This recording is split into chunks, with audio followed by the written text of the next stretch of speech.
ನಮಸ್ಕಾರ, welcome to Basayya YouTube channel. ನಾನು ನಿಮ್ಮ ಶಿವ ಬಸಯ್ಯ. ಸೊ ಇವತ್ತಿನ ಒಂದು ಕ್ಲಾಸಲ್ಲಿ ನಾವು ನೋಡ್ತಾ ಹೋಗೋಣ ಮೊದಲನೇ ಪಾಣಿಪತ್ ಕದನ, ಕಾರಣ, ಗತಿ ಮತ್ತು ಪರಿಣಾಮ. ಸೊ ನಿಮಗೆ ಇದನ್ನ 5 ಮಾರ್ಕ್ಸ್ ಅಲ್ಲಿ ಕೇಳ್ತಾ ಹೋಗ್ತಾರೆ. ಸೊ 10 ಮಾರ್ಕ್ಸ್ ಕೇಳಿದ್ರೆ ಬಾಬರನ ಜೀವನ ಮತ್ತು ಸೈನಿಕ ಸಾಧನೆಗಳು ಅಂತ ಕೇಳಿದಾಗ ಯಾವ ರೀತಿಯಾಗಿ ಬರೀಬೇಕು ಅನ್ನೋದನ್ನ ನಾನು ಓದ್ ವಿಡಿಯೋದಲ್ಲಿ ಹೇಳ್ತಾ ಹೋಗಿದ್ದೀನಿ.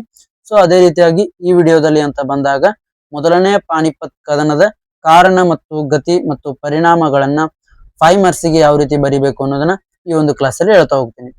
ಬನ್ನಿ ಹಾಗಾದ್ರೆ ಮೊದಲನೇ ಪಾಣಿಪತ್ ಕದನದ ಕುರಿತು ಬರೆಯಿರಿ ಅಂತ ಕೇಳಿದಾಗ ಯಾವ ರೀತಿಯಾಗಿ ಬರಿಬೇಕು ಅನ್ನೋದನ್ನ ಪೀಠಿಕೆ ಉಪಸಂಹಾರದ ಸಹಿತವಾಗಿ ನಾನೇನಪ್ಪಾ ಅಂತಂದ್ರೆ ಇವತ್ತಿನ ಒಂದು ಕ್ಲಾಸಲ್ಲಿ ಹೇಳ್ತಾ ಹೋಗ್ತೀನಿ.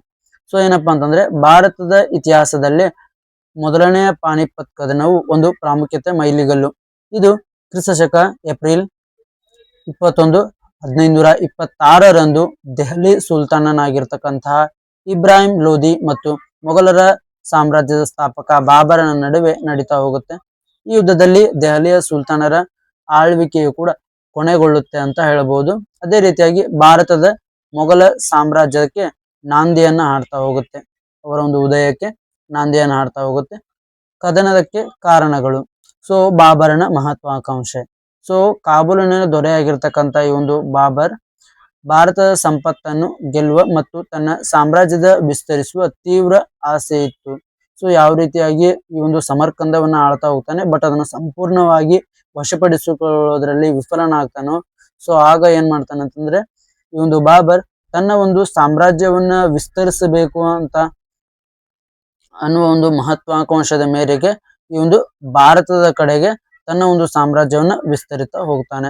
ಅದೇ ರೀತಿಯಾಗಿ ಸಮರ್ಕಂದವನ್ನ ಈ ಒಂದು ಗೆದ್ದುಕೊಳ್ಳೋದಕ್ಕೆ ಹೋಗಿರೋದಾಗ ಸೊ ಬಾಬರನಿಗೆ ಅಲ್ಲಿ ಒಬ್ಳು ಅಜ್ಜಿ ಏನಪ್ಪಾ ಅಂತಂದ್ರೆ ತನ್ನ ಪೂರ್ವಜ ತೈಮೂರನು ಭಾರತದ ಮೇಲೆ ಮಾಡಿರ್ತಕ್ಕಂತಹ ದಾಳಿಯ ಬಗ್ಗೆ ಆತನಿಗೆ ಹೇಳ್ತಾನೆ.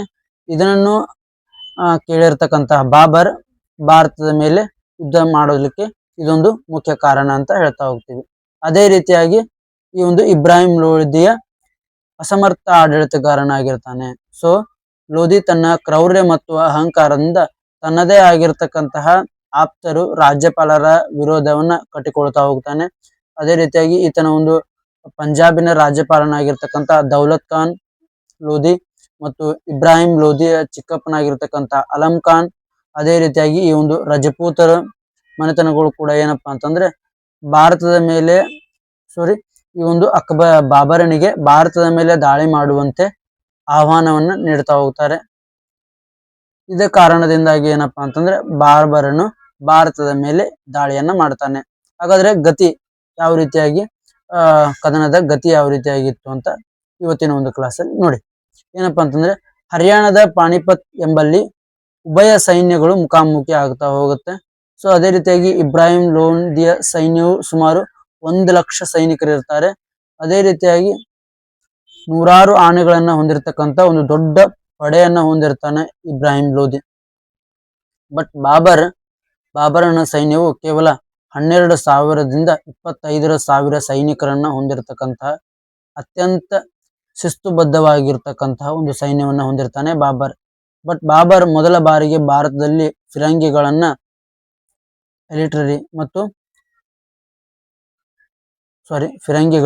ಮತ್ತು ತುಲುಗ್ಮಾ ಎಂಬ ಯುದ್ಧ ತಂತ್ರವನ್ನ ಬಳಸಿಕೊಂಡು ಇದರಿಂದ ಲೋಧಿಯ ಸೈನ್ಯ ದಿಕ್ಕಾಪಾಲಾಗ್ತಾ ಹೋಗುತ್ತೆ. ಸೊ ಅದೇ ರೀತಿಯಾಗಿ ಇಲ್ಲಿ ಏನಪ್ಪಾ ಆಗತ್ತೆ ಅಂತಂದ್ರೆ ಹಾಗಾದ್ರೆ ಪರಿಣಾಮ ಏನಾಗುತ್ತೆ. ಸೊ ಯುದ್ಧ ಭೂಮಿಯಲ್ಲಿ ಈ ಒಂದು ಇಬ್ರಾಹಿಂ ಲೋಧಿ ಸೋಲಲ್ಪಡ್ತಾನೆ. ಅದೇ ರೀತಿಯಾಗಿ ಇದರಿಂದ ಈ ಒಂದು ದೆಹಲಿಯ ಸುಲ್ತಾನರ ಅಥವಾ ಈ ಒಂದು ಇಬ್ರಾಹಿಂ ಲೋಧಿ ವಂಶ ಇಲ್ಲೇ ಒಂದು ಕೊನೆಗೊಳ್ಳುತ್ತಾ ಹೋಗುತ್ತೆ. ಅದೇ ರೀತಿಯಾಗಿ ಮೊಘಲರ ಸಾಮ್ರಾಜ್ಯದ ಸ್ಥಾಪನೆ. ಹಾಗಾದ್ರೆ ಬಾಬರ್ ಏನ್ ಮಾಡ್ತಾನೆ ಅಂದ್ರೆ ದೆಹಲಿ ಮತ್ತು ಆಗ್ರಾವನ್ನ ವಶಪಡಿಸಿಕೊಂಡು ಮೊಘಲ ಸಾಮ್ರಾಜ್ಯವನ್ನ ಭಾರತದಲ್ಲಿ ಸ್ಥಾಪನೆಯನ್ನ ಮಾಡ್ತಾನೆ. ಸೊ ಈ ಕದನದಲ್ಲಿ ಭಾರತೀಯ ಯುದ್ಧ ರಣರಂಗದಲ್ಲಿ ಬಂದೂಕು ಮತ್ತು ಫಿರಂಗಿಗಳ ಬಳಕೆಯನ್ನ ಪರಿಚಯಿಸಲಾಗುತ್ತಾ ಹೋಗುತ್ತೆ ಈ ಯುದ್ಧದ ನಂತರದಲ್ಲಿ. ಇದಂದ್ರೆ ಪರಿಣಾಮಗಳನ್ನ ಹೇಳ್ತಾ ಹೋಗ್ತಿದ್ದೀನಿ, ಓಕೆನಾ. ಸೊ ಅದೇ ರೀತಿಯಾಗಿ ನೆಕ್ಸ್ಟ್ ಕಾಬೂಲಿನ ಅಲೆಮಾರಿಯಲ್ಲಿ ಸ್ಥಿತಿಯಲ್ಲಿದ್ದಿರ್ತಕ್ಕಂತಹ ಬಾಬರ್ ಈಗ ತನ್ನದೇ ಆದಂತಕ್ಕಂಥ ಒಂದು ವಿಶಾಲವಾದ ಸಾಮ್ರಾಜ್ಯವನ್ನ ಸ್ಥಾಪಿಸಿ ಭಾರತದ ಒಂದು ಸಾಮ್ರಾಟನಂತ ಮೆರಿತಾ ಹೋಗ್ತಾನೆ. ಸೊ ಬಟ್ ಈ ಈ ಒಂದು ಪಾಣಿಪತ್ ಯುದ್ಧ ನಡೆದ ನಂತರ ಸೊ ಬಟ್ ಅಲ್ಲಿರ್ತಕ್ಕಂಥ ಚಿಕ್ಕ ಪುಟ್ಟ ರಾಜರುಗಳು ಏನಪ್ಪಾ ಅಂತಂದ್ರೆ ಬಾಬರನಿಗೆ ಶರಣಾಗತನಾಗ್ತಾನೆ. ಸೊ ಇದನ್ನ ಅನುಭವಿಸಿರ್ತಕ್ಕಂತಹ ಬಾಬರ್ ಭಾರತದಲ್ಲೇ ನೆಲೆಯನ್ನ ಊರಬೇಕು ಅಂತ ಒಂದು ಕನಸನ್ನ ಕಾಣ್ತಾ ಹೋಗ್ತಾನೆ.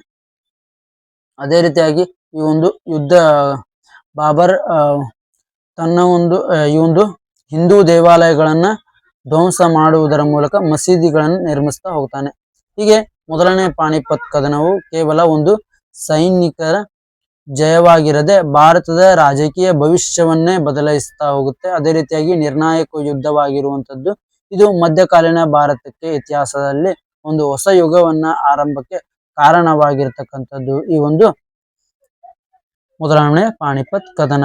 ಸೊ ಈ ಒಂದು ಮೊದಲನೇ ಪಾಣಿಪತ್ ಕದನದಲ್ಲಿ ಈ ಒಂದು ದಿಲ್ಲಿ ಸುಲ್ತಾನರ ಆಳ್ವಿಕೆ ಅನ್ನೋದೇನಪ್ಪಾ ಅಂತಂದ್ರೆ ಅಂತ್ಯಗೊಳ್ಳುತ್ತೆ. ಅದೇ ರೀತಿಯಾಗಿ ಮೊಘಲರ ಆಳ್ವಿಕೆ ಇಲ್ಲಿಂದ ಆರಂಭಗೊಳ್ಳುತ್ತೆ ಅಂತ ಹೇಳ್ತಾ ಹೋಗ್ತೀವಿ.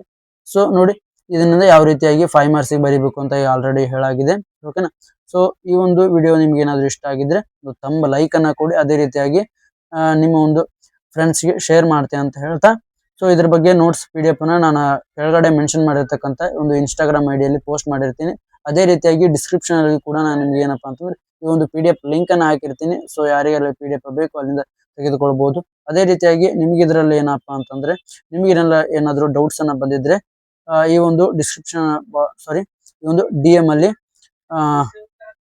ಕಮೆಂಟ್ ಅನ್ನ ಹಾಕ್ಬಹುದು. ಸೊ ಅದೇ ರೀತಿಯಾಗಿ ನಿಮಗೆ ನೆಕ್ಸ್ಟ್ ವಿಡಿಯೋದಲ್ಲಿ ಯಾವ ರೀತಿಯಾಗಿ ಯಾವ ಒಂದು ಸಾಮ್ರಾಜ್ಯದ ಮೇಲೆ ಅಥವಾ ಯಾವ ಒಂದು ಸಾಮ್ರಾಟನ ಮೇಲೆ ನಿಮಗೆ ಬೇಕು ಅನ್ನುವುದರ ಬಗ್ಗೆ ಸೊ ನೆಕ್ಸ್ಟ್ ವಿಡಿಯೋದಲ್ಲಿ ನಾನು ನಿಮಗೆ ಹೇಳ್ತಾ ಹೋಗ್ತೀನಿ. ಸೊ ಇದು BA 4th ಸೆಮ್ ಓದ್ತಾ ಇರ್ತಕ್ಕಂತಹ KUD ಯೂನಿವರ್ಸಿಟಿ